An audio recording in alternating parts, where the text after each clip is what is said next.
Hello everybody, my name is Alyssa from Bio-Minded Nutrition and Fitness, where I sift through the bullshit so you don't have to.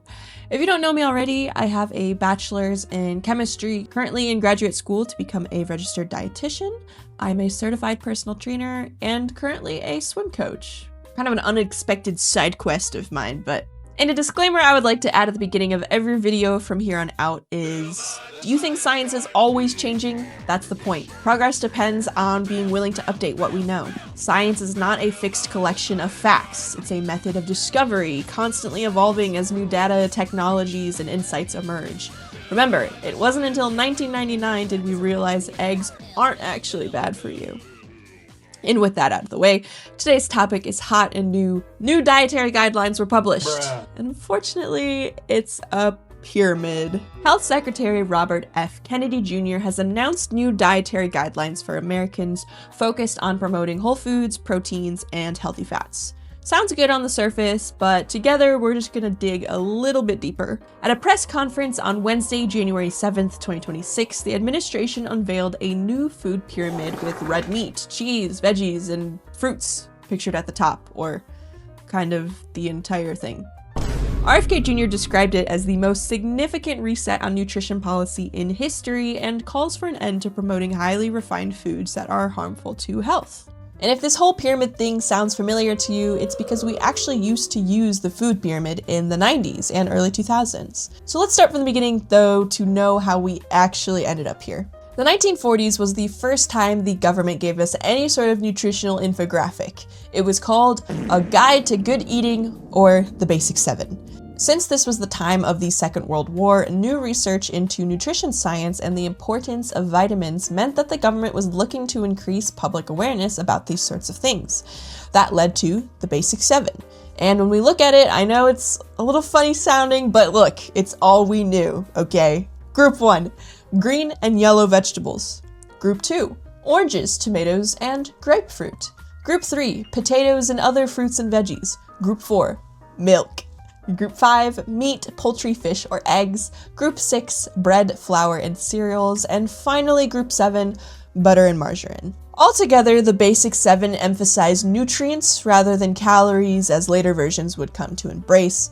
But the Basic 7 focused on bodily performance also, rather than weight loss. Eat a lunch that packs a punch was a common motto from the war and was designed to keep up health, strength, and stamina during mobilization. In 1956, we changed the motto to Food for Fitness, a daily food guide, or the Basic 4. So we're decreasing food groups. It still had this idea of creating a foundation for your diet, but it specified nutrients into 4 food groups as opposed to 7. Milk group, meat group, fruits and veggies group, and bread and cereal group. As you can see, we still do not have any guidance on fat, sugar, or caloric intake. It wasn't until 1979 where the hassle-free daily food guide was developed, where we finally started taking into account life's tastiest pleasures, which isn't necessarily a purposeful oversight. It actually makes sense when you view it in its historical context. Sugar and fatty processed foods began their widespread production journey in the late 18th and 19th centuries with the Industrial Revolution, driven by military needs for preservation, such as canning, and new technologies for mass productions, with high fructose corn syrup boosting sugar consumption even more after the 1970s. 1984 is when we stopped focusing on the foundations of a diet and started addressing the total diet approach. The food wheel, a pattern for daily food choices, included goals for both nutrient adequacy and moderation. So once again, we've got 5 food groups, the fruits, the veggies, the grains, meat, dairy, but also an emphasis on alcohol, fats, and sweets. The real kicker though is it's the first time calorie levels and servings were provided, but it is still lacking specificity on types of fats and protein sources, as well as whole grains, but we'll get into that more later. Its principles laid the groundwork for the food guide pyramid in 1992, which was developed using consumer research to bring awareness to the new food patterns emerging. It emphasized grains at the bottom, fruits and veggies in the center, dairies, meats, eggs, lentils near the top, and cautioned fats, oils, and sweets as sparingly needed. However, still, it was criticized for lumping refined grains with whole grains, lumping unsaturated and saturated fats, lumping lean proteins with fatty proteins. Lots of lumping. Again, something we'll discuss later. Also, the shape is just confusing. Does the bottom mean it's bottom of the barrel bad choices and like do it less? Or is the picture based on volume, meaning the bottom should make the bulk of your choices? This confusion continued on in 2005 when the My Pyramid food guidance system was introduced. Despite flipping things sideways to try and mitigate confusion, it didn't really help. The only difference is they got rid of the labels and now they're starting to emphasize exercise because there's a dude climbing up the side of it, and I understand the intent, but I don't know. So now here we are in 2011 where we finally get the My Plate. No more confusing pyramids or tiers, it's just a plate. We all eat off of them. It lays out specifically how your plate should look, even including a beverage. Unfortunately, we no longer rely on simple infographics anymore, so this My Plate was published alongside the USDA's Dietary Guidelines for Americans.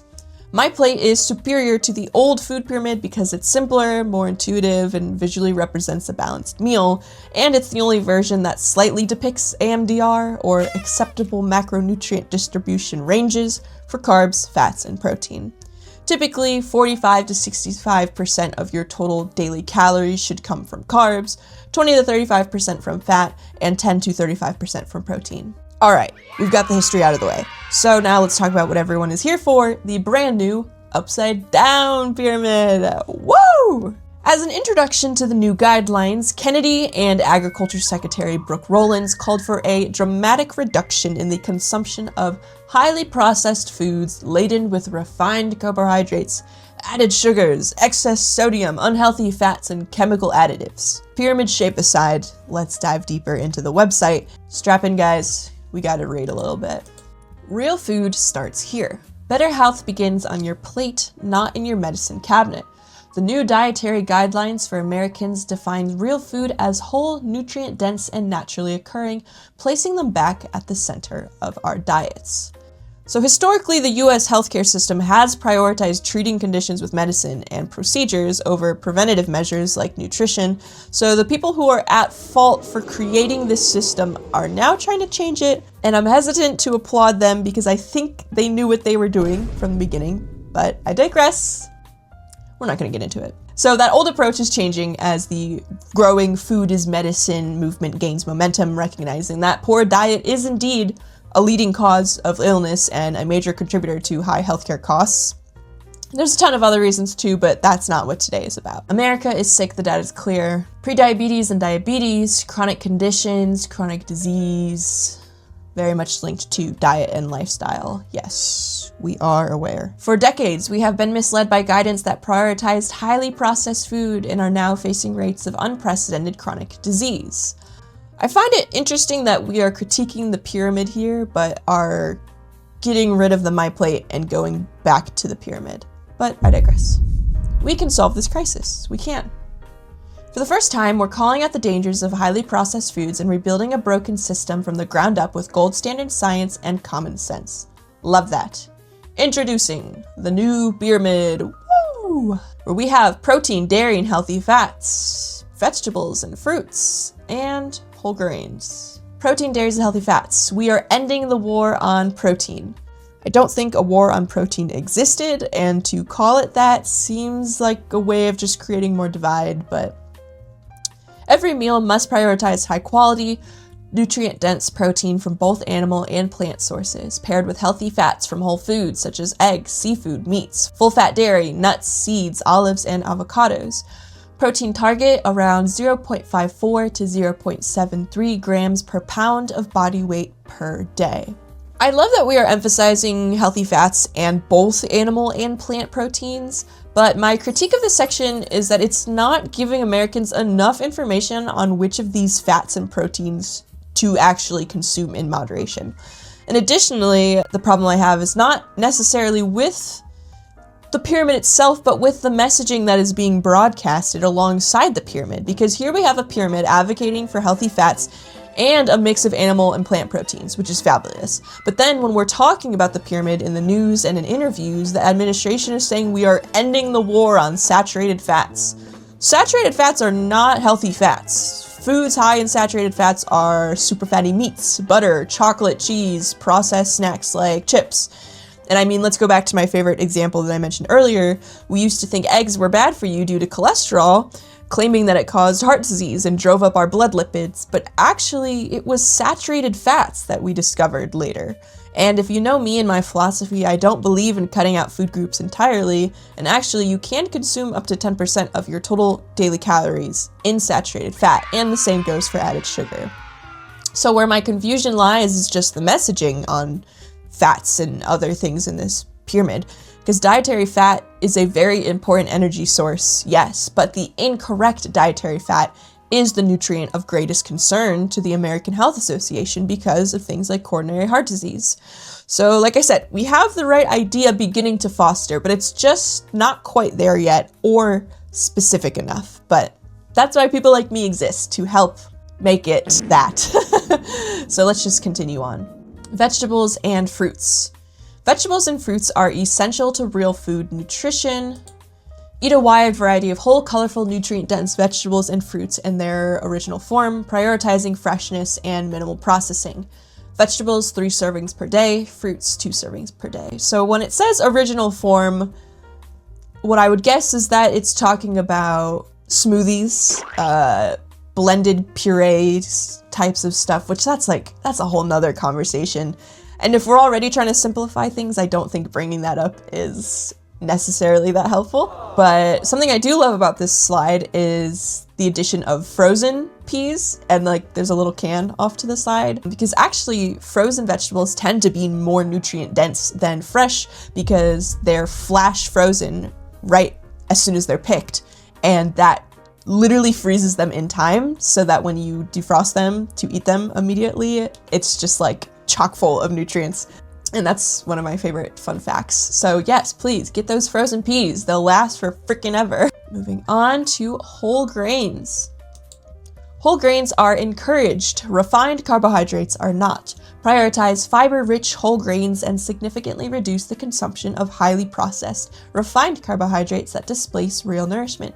Target 2 to 4 servings per day. Whole grains include things like brown rice, corn tortillas, granola, oatmeal, whole grain breads, crackers, cereals. And when we dig deep, I think this message is excellent, but the way the information is presented is where I have the issue. Why is it such a tiny freaking part of the pyramid? It's literally a little baby sliver.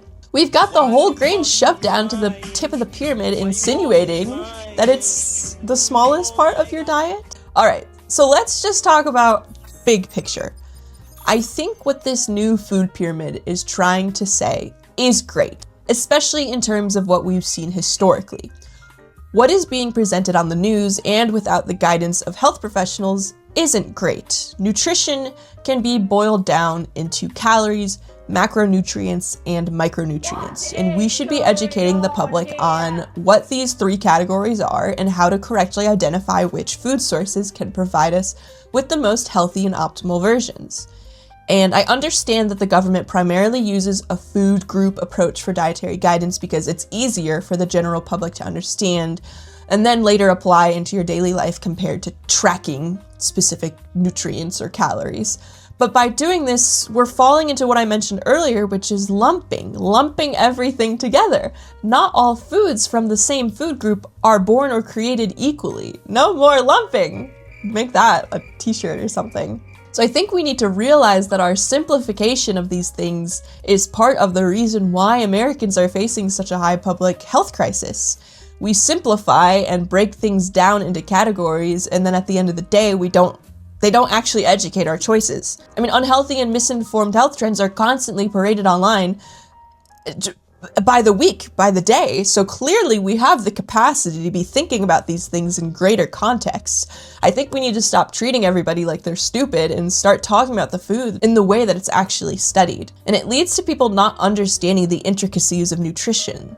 I mean, the average person doesn't know what a carbohydrate is. Did you know that bread, ice cream, apples, or broccoli all contain a huge amount of carbohydrates? Or that fiber is a carbohydrate?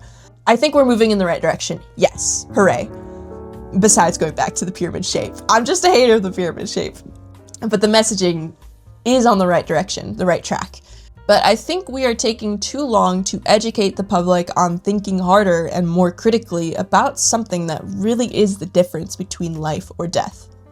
Literally.